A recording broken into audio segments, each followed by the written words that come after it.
Well, a very warm welcome back to the Crosscourt show. Episode 2 is upon us, and we've got another great guest, a good friend of both mine and Cam's. And before we start, I'm just going to have to apologise on Cam's behalf for him not being able to come here. He's had a big week on the paddle court, way more coaching than he was expected, which can only mean good things for future paddle tips for the listeners and for the viewers. But yeah, great to have you on, Will. It's going to be interesting getting your thoughts on the racket sports. I know you've been heavily involved in periods of work, and you've gone in and out of it. But yeah, just to name a few of the things you've done: head of content at Ep.2 Race. Correct me if I'm wrong here in these. Data collection analyst for Red Zone. Back probably when you're at uni, I think that was. So that was your original expertise, was the analysis side of sport. Now you've gone into more of the videography side. I worked with you at the Boodles, a big tennis event where you did photography and videography for them. Did a great job there, and now at Reach Media as their videographer in house. So yeah, Will, how's it going? First of all. Yeah, man, it's good. It's good. Can't complain, to be fair. I'd say everything is... Have you heard that theory about 3 plates? You know, they say you've got fitness, career, and relationship. Like, for people that are in sport, those are your 3 plates. And you can only ever have 2 spinning at once. Interesting. Right now, I'm fumbling 3, but they're all there. Okay. It's not doing it, like, amazingly well, but it feels like they're all there at the moment. So, you know... And is that okay having all 3 there at the same time? I mean, I'm happy with it, so you know. That's good. Sounds like life's pretty good then. How that affects everybody else, but that's great. And we'll get into more of the tennis stuff, and I know you're into your paddle too. We need to get a game in ASAP down at the Weald in Hassocks down south. But how's the new job going at Reach? Talk about some of the bits that you're doing as their in-house videographer. Yeah, it's really strange being... Firstly, like, I love my job, don't get me wrong, but it's really strange to this side of it. Like, I'm on the press side. Previously, I've either been with teams, so I've had, like, access all areas, or it's just been, like, I can go on the field of play, I can do this and that, whereas the press, you are seriously... Like, granted, you get access to all these cool things, cool events and places, but your access is very much limited to mix zones, media specific areas, press conferences. It's a very different side to maybe being a freelancer or working with broadcasters. So yeah, it's cool. I literally was like 2 weeks in, and I had a chat with the dude that runs the podcasts, and he said to me, I've got 2 London-based podcasts. Can you, what's your knowledge like? And I said, well, I produced an American football. I say I produced, loosely involved, but I was one of the hosts of it, and I produced producer, whatever you want to call it, an American football podcast with 2 other mates at uni. And I said, oh, okay, well, yeah, it's fairly good. I mean, it's all simple stuff that I've done in our master's course. But he was like, oh, do you fancy... It would really help me if you could take on these 2. So I took on 2 podcasts, one for Arsenal, one for Tottenham. So both, I basically control North London podcast for Reach. You are the North London podcast football guy now. Yeah, completely opposing sides and in very, very different positions at the moment. Cam will be extremely happy. Yeah, exactly. For one side of that, yeah. But yeah, no, it's going good. Nice. Going good. Some really exciting stuff on the horizon as well. That's great. Yeah, it's interesting, like you say, the access in different sorts of videographer jobs can be different. But I mean, like you were saying just before we were recording, you've been at the Amex, been in North London at some big stages, so it sounds pretty cool. But given this is a racket sports podcast, can I get you to talk a bit about your like involvement with racket sports? I've obviously spent a fair bit of time with you on the tennis court, and you've done both playing and at uni and also work in it. So just talk a bit about your involvement with it and why you love it so much, if that's still the case. I hope it is. Yeah. Otherwise we'll have to stop right here. Got me on a suddenly absolutely hate thing. I won't go near a ball or a racket. No, I took up tennis at uni. it literally just was like a society that I was like, well, I've always fancied hitting a ball. I wasn't amazing at all. I was just like, occasionally I've always played recreation, and I was like, oh, I'll take it up at uni again. That along with rowing, and then obviously had to stop rowing because of another injury, which is another story. We don't need to go into that. But yeah, the tennis was just really fun. I just enjoyed it. I've done a lot of individual sports and team sports, but tennis was just, I don't know, it was a bit of a kind of a mix with doubles and stuff. But it was something to learn, I think, which was learn the game and not just hit the ball as hard as possible. I think most people would look at me now and still say he still tries to cream the ball. But in fairness, to be fair, I think you would also back the fact that it's got a lot more. Has got better. A lot better. A lot better. I think even when we were hitting on back in Cardiff, when was that? Like October? Yeah, October. Yeah. Yeah. So yeah, it's got much better, and obviously with paddle as well. I think we played once on court in Cardiff as well. It's good fun. And my hand-eye's always been fairly good, so picking up tennis was just sort of a thing where I just graft out some bits and yeah. No, I love racket sports. They're good fun. I think you can do, and paddle as well is accessible to a lot of people. So I've even managed to get my parents now doing that.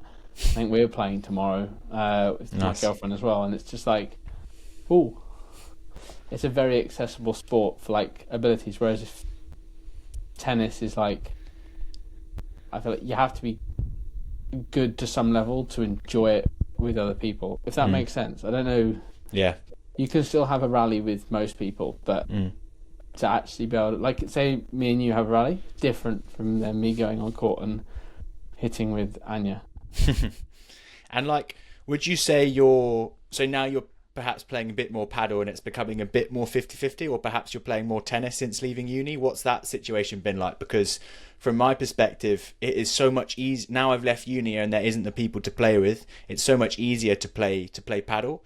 But I know you're heavily involved with the local tennis club, so that might be a bit different. But the Weald obviously has tennis and paddle now.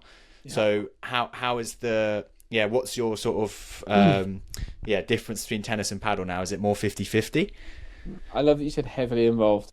Is that not the case? I'd say I abuse the car park. I'm there a lot. It doesn't mean, I think definitely over the winter it's been more paddle. The weather has sort of dictated the fact that we don't have any outdoor courts, so and the paddle courts are undercover. So I've been playing a lot more paddle purely just because of the fact that I can't play tennis. So paddle undercover, in just not indoor, but they have some sort of roof to cover you from the rain. Yeah, protect from the elements a tad. Whereas tennis is all outdoor. Yeah, we got at the Weald. 4 clay, 5, 6 hard courts, and then mini courts, and now paddle. There's 2 paddle courts as well. Yeah. No, I'd say it's now it's fairly even split, because I still do the box leagues and stuff because that's good fun. Playing some good level there, playing for the firsts and seconds at the club now, which is nice.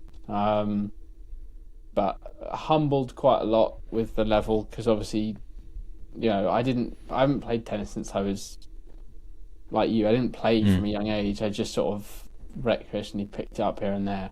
Now it's the kind of main sport, I guess you could say, alongside high rocks or whatever else I do. Yeah. Love it.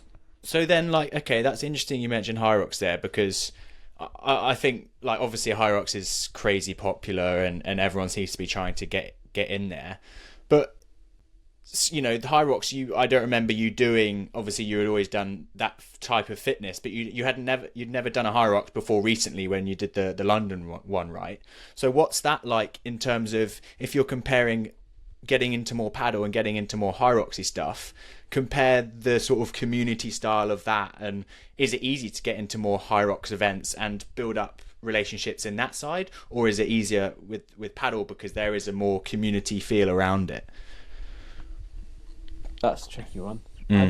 I think for me, in terms of, I've always found fitness events easier. Like I come from a triathlon background, so tennis was always like, it was a completely different skill to learn. Yeah. Being fit isn't necessarily a skill. It is just something you practice to. I guess it's just making sure keeping your body healthy, and I mean, sure. I guess most people would say I take that to the extreme, but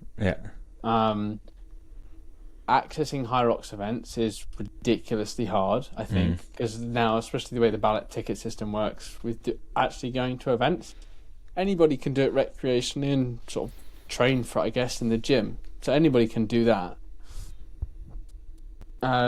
Much the same way as I guess you can do padel. And sort of you can. There is quite a few courts you can find out. I think padel's slightly harder to book than maybe a gym. Just because it is that popular, and because there's not most people do a high rocks. It'll be a big sense of achievement, so it's like you wait a while to book this event or race, or some people that are addicted to it, they'll book as many as they can, which is very expensive. Paddle is then similarly expensive but over a longer period of time because it's just court bookings, and that's the thing that tends to take the money. How have you found that with the money side? Like, what are they charging at the Wild, for example? We had a chat about that in episode 1 of like basically how kind of crazy it is, and hopefully it's going to come down the prices. But can you do you know how much it is at the Wild? Yeah, so like it'll depend, but like peak hours, you pay a peak court fee of, I think peak hours it's like 18 quid. If you remember, it's just the 18 quid, and then it's split between the people that are playing. So 18 split by 4 is then what you pay? Essentially. Okay, that's pretty good. If you play with a guest, it's £7 guest per guest. Okay. On top of that. So, for example, I'm playing tomorrow, so Saturday at about 3 with my parents and Anya. All 3 of them are guests, so we're paying £7 per person there, but it's only a £12 court, because apparently that it's not a peak time. Fair or whatever. Enough. Saturday at 3 p.m. Wow, I would have thought that is peak. I don't know, mate. I don't make the rules up, but it's like that is 33 quid for an hour. Okay.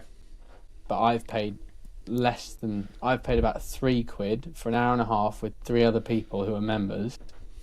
So it's like it's dead cheap. But then also like I'm paying 300 and something a year to be part of the racket club. So which ultimately is far better value because I'm not paying court fees. I'm just paying for lights when I need them. It's expensive. It is more. It does drain away, and it goes quick. Money disappears when it's like that, especially on paddle courts. Like the paddle hub around the corner is more like the ones in London where it's like 70, 80 quid an hour, which it works out like 17.50 plus each between 4. So it feels like these more independent ones, or independent by being just attached to a tennis club. Specific centres, they're the ones that are way more expensive, and seems like they're just paying extortionate amounts per month, for rental and to use the warehouse.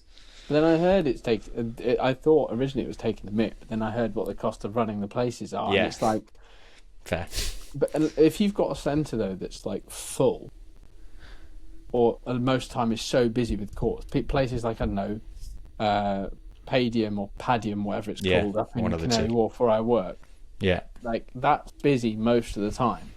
So they probably they don't have to worry about fees or keeping lights on and whatnot because there's constantly a churn of people in and out.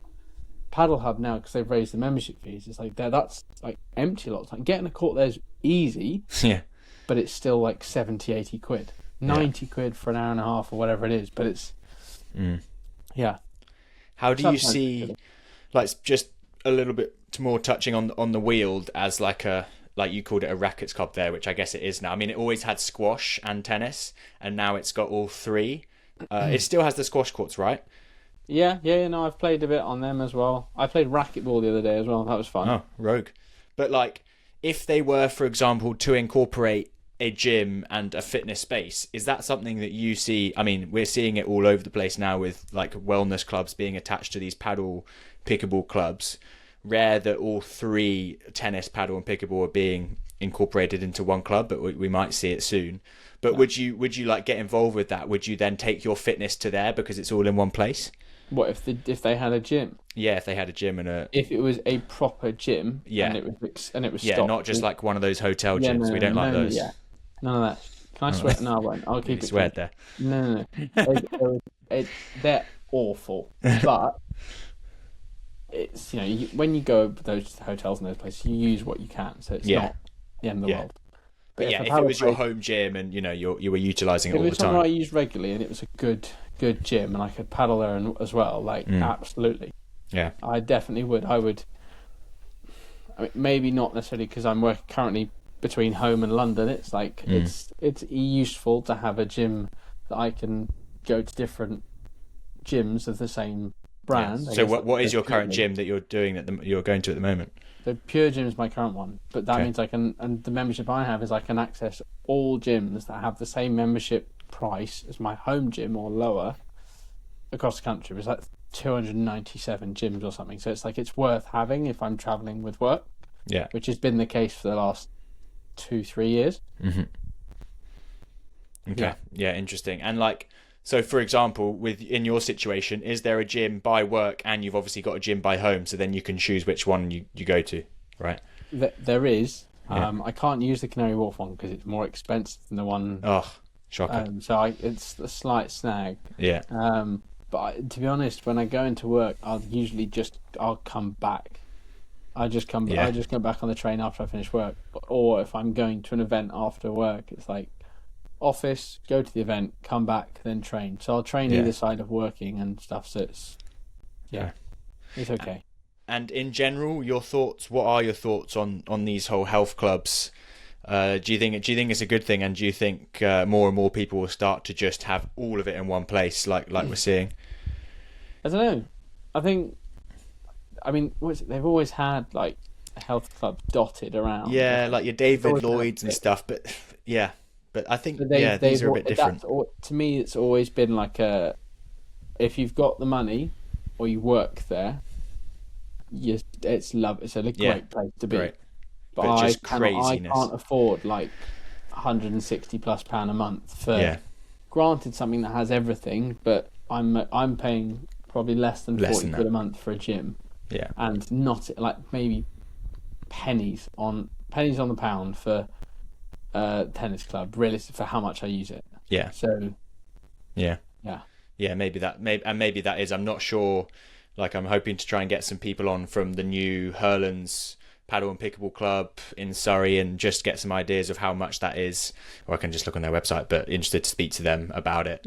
And see how much they're charging for that thing, because I know they have like a wellness place as well. And I went to Racketeer last week, which you've been to, right?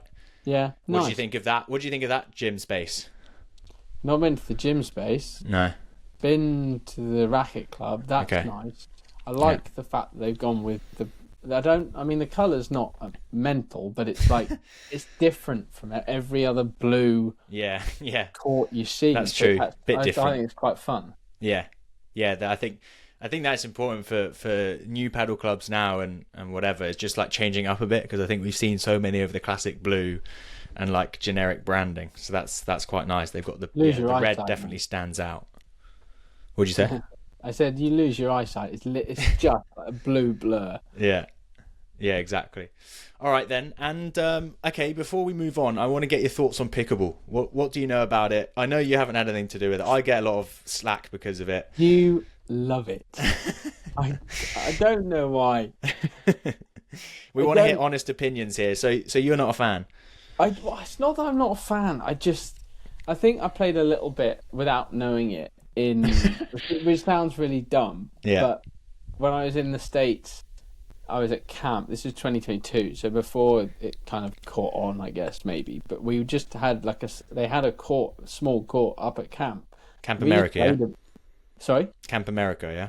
Yeah. Camp Winarkey. Okay. In New Hampshire. Yeah, so we played a bit, just purely because it was there. And, not everyone wanted to play tennis, but it was... it was kind of fun, but at the same time, it's like it's the ball doesn't if I hit a ball hard, I want to see it go quick, and it just doesn't go anywhere. Pressing. Yeah. That when you slap it, you can absolutely smack the hell out of it, and it'll just go. So I played yesterday, and like just having a few hits, but I was struggling with the other end of it in terms of like I was striking it way too early, because it obviously takes ages. You think it's going to come into you, and then it slows down so much. So I was literally like fresh airing the ball, because it's not a tennis ball. Obviously, it's just it's going to take me a while. It's going to take me a while, that's for sure. Or you stop playing, and you just don't have to adjust. Yeah, maybe. Yeah, I think I'm a little better suited to paddle, to be honest. I think I prefer the tactics and formations and stuff like that a little bit. That's been really fun to learn for me, especially. Mm-hmm. I loved, like, my tennis game used to be hitting winners was always what I looked for, even in like the stupidest defensive positions. Yeah, whereas which paddle, always you give up so many errors and stuff from that. Whereas paddle, it's like if you do that, you'll lose 6-love straight away, like within 20 minutes. Yeah. So I won my first like sort of competitive game the other day, as in a best of 3 sets, I think it was. Okay. Yeah, and it was good paddle. I mean, I would have thought as well for you, because obviously you're competitive. You're probably on the higher levels of competitive of people I know. Just a bit. Yeah. So surely that lends you to paddle and really attracts you to that sport, because people just get so into it, and it's so good when you got a good match going. It's like everyone's really competitive, wants to win, but also like you all understand, like you're there for a good time as well. I just think it hits the perfect balance. Yeah, I think the only thing for me is I've had a good couple of games where it is like when the rallies are longer, and it makes you chasing every ball and everything like that. That's fun, but I don't think I've played enough people of my own age where that's like a constant thing. Because lots of people, just like most people that play it down here, are a bit older. They're middle-aged men and higher, and it's like they're good at the game, because the tactics element of it is just that they've got that nailed, because they know they can't chase everything. But me, who's younger and faster and probably a lot fitter, is I'm chasing everything, but my tactics aren't as good. So it's a leveler. I'd say. It is a leveler. Yeah, I like it. All right, getting to the end, but I've got some questions that I want to get answered by you, because for the photographer and videographer creatives out there, I think this will be interesting, and hopefully they aren't too tough a question. But in your experience, obviously you've had a few years now in the industry, what's best camera for shooting tennis on? Is that and that can be on different surfaces, I'm just speaking generic, or if you've got a specific one for the grass, like for example at Boodles, which was a grass event, would you use something different? And we can go for a lens here as well. I'd be totally honest, photography, videography is all personal preference. I think videography maybe less so. I think Sony have definitely taken a strong lead, and I've always been a Sony man, like since I've been a professional. I think that's always where it's stuck. So I used when I shot with AP Race and freelance, I used a Sony A7 IV, because it has the ability to do photo and video. But when I've come to Reach, I've been using the FX series, so more cinema line cameras. I've used an FX6 and 9 before when I've done freelance with some other people as well, like Whisper, for other sports. But they generally, the Sony cameras, the FX series, are great for filming. It just allows you to film in that higher quality, so you're 4K at 120 FPS. It's just better. And for any sport, you need a 70-200 lens. That's sort of a given. And if you're doing, stuff like on a bigger pitch or court, I'd say having a bigger telephoto lens, like something like a 1-400 or something with as low aperture level as you can get, so like a 1.8. Okay. But yeah, the lower the aperture, the better for me, really. But I've done all tennis events on a 70-200, Sony 70-200. In fact, it's literally right here. Like a true professional, always to Well, hand? this is my personal bag, so I don't take this to work. Okay. But this is this is whenever I shoot, this is what I'll shoot on. Okay. For freelance stuff. But this lens is an absolute godsend. A Sony G Master 2. G Master 2. Yeah. Love it. It's a big piece of equipment, that's for sure. Swear by it. Yeah. All right, It's then. worth more than me, so. Yeah, not cheap. And my next question is, what's your most underrated piece of equipment as a creative professional? Is there anything, it could be quite random that you just couldn't live without? Is there anything that makes your life easier? There's a lot of things I do live without, and I don't know if that's because I'm lazy or just because I don't think they're absolutely necessary. Yeah. What do I have that's like that I couldn't live without? Yeah, I'm thinking, for me, like good, strong, like a really fast Mac. Yeah, true. That processing speed, it makes such a difference. That would be a killer if not. This and your work. Good internet connection. At any event you go to, unless it's at a massive venue and there's a lot of pennies involved in terms of setup, like the World Champs, for example, that I did for archery, or in fairness, like the London Aquatic Centre when we did that with AP Race, weirdly on poolside, the internet really strong. There's not so much. The media gallery's sort of up in the stands, but in there, probably one of the only venues I've been to where the internet signal is strong in venue as opposed to just in a media suite. But yeah, I'd say that and a fast Mac for when you're processing edits is key. Okay. Nice. Yeah. I like it. Hard drives too. The SanDisk, the little SanDisk things, these mega lifesaver, small and compact. Yeah, and they're great. All right, next one. Actually, no, we'll leave this one. We'll leave this one to the very end. I just want to touch on one more final thing. Is there anything that you want to see happen in the racket sports space that hasn't happened yet, from a personal perspective, or just more generally, what would you like to see from the industry? And that could be from a creative perspective. It could be from an amateur player perspective. I don't know. I think it's really strange. So when I go on like walks, I'll go on like a run or a country ride, and I'll see like a big open space or a barn, and I think if I had the money, I would literally just dump like a couple of tennis courts or a paddle centre there. And I think like your creativity just runs away with you at that point. I don't know if it's just because you're on a run and your brain is just wandering aimlessly, but I'd like to see the prices of things come down. But I think that's a universal thing for the UK because the economy's so messed up and government's so messed up. It's a bit like, where's your win? And improvements would be great. I don't know. I think maybe people less gatekeeping. I think from what do you mean by that? National governing bodies. I think. Okay. I think so. For example, I'm pretty sure I remember this. You were at the Boodles, and I went and did an event for you with the parastanning tennis guys, Matt and Ross. Yeah. And I remember you guys had heard you texted me because I was at the event. You said, "Will, what have you done?" or something like that, because we've already heard about your antics from Eastbourne. Yeah. Like, I don't know. I've not done anything, and it's because I tried to get in somewhere.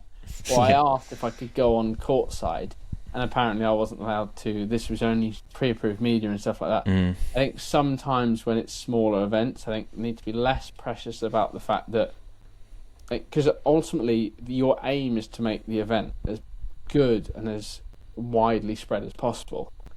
I think especially if that content had then got onto the parastanning tennis doc, it just shows how good a governing body is able to then work with individual partners who are only trying to better the sport. I think that was a massive thing for me as well when I saw what you'd done for parastanning tennis. with that doc. That was great because we did the Hibernian Cup. I think it was. Yep. That's how it's called. Anglo Hibernian. I mean, completely off our own backs. Yeah. And really good fun. A lot of fun. But you got congrats from that, like in a mere mention because you happened to be hosting the Tennis Sussex Awards, but not really proper thanks from the LTA, who have not really done an awful lot to help. I think an entire discipline of tennis. I think I mean the fact that sort of I'm glad that people like us are trying to do our bit for that sport, like para standing tennis was really cool. I'm so glad you were able to help as well. And I do think you're right in that sense of the more minority sports. And to be honest, I in this country I would in a way put padel still as a minority sport. I know there are so many people playing it, but in terms of like the structure of it, the performance of it, it's still not there. And no one's heard of competitions. I think that's exactly. the big thing. They're not really spectator sports in the UK. Yeah, and the same goes for para standing tennis. Like it's not a spectator sport yet. It's still growing and it's still at those early stages. Don't get me wrong.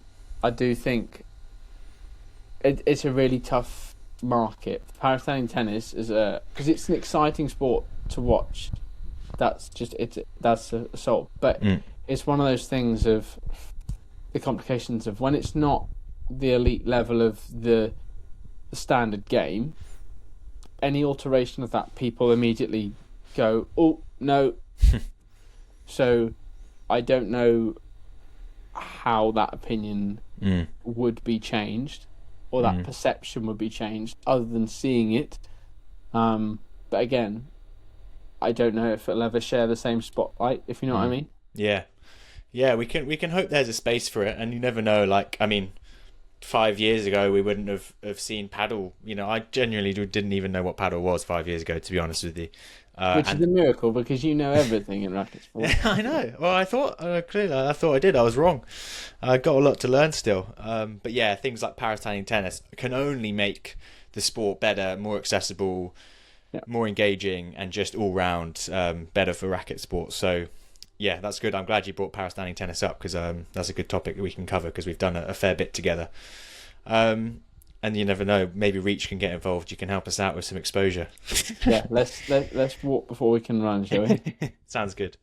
But yeah, all right. My final question is there a question to a tennis, a paddle, a pickleball? I'm not sure you'll go for that one. But is there a question that sort of you want answered by a future guest that we might have on? I don't know who that might be, and hopefully we're able to answer it for you. But it could be quite a nice way to sort of improve everyone's knowledge of the sports, and if there's any burning questions you have, maybe it's when are the prices going to go down, and then we'll ask the bloody CEO of padel. You need to get like a government official on for that one, mate. Yeah, probably. But yeah, is there any burning questions or not? I'd say probably. I'd always curious me like, but. Can they improve how Playtomic works, please? Okay. Oh, interesting. What do you think? For ratings. I had a thing the other day where I won a match. I'd entered last minute, so I couldn't switch my name in, so it didn't count towards my rating when we won. Gutting. That's annoying. That was completely irrelevant. But if you had on someone that was really knowledgeable about paddle events, I would say, how do I come and work? How can I come and cover it freelance or with Reach? Well, how can I come cover it as a videographer? Like, what's the best way to come and do that? If someone organises a paddle event, are we talking professional events, FIP events here? Okay.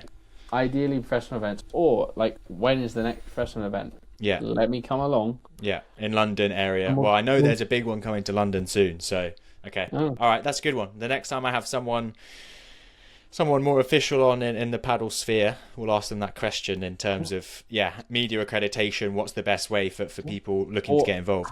How do people get more involved with spectating paddle? Because it's cool to watch. I watch clips all the time on TikTok and that. Yeah, but really you wouldn't know where to go to the events and. No idea. Probably partly because there just isn't much going on in this country, which is another discussion in itself. So yeah, nice. Well, that's great. We'll finish there. Thanks, William Godwin. I've never called you Will, I don't think, but that's Godwin. outrageous. You just used my full name. Yeah, sorry about that. Never know what to say at the end of these podcasts, to be honest with you. So we'll end there. But yeah, thanks for coming on. Appreciate it, and we'll get you back on with when you've had a few more months at Reach and you've covered your first paddle event, maybe. Well, look forward to it.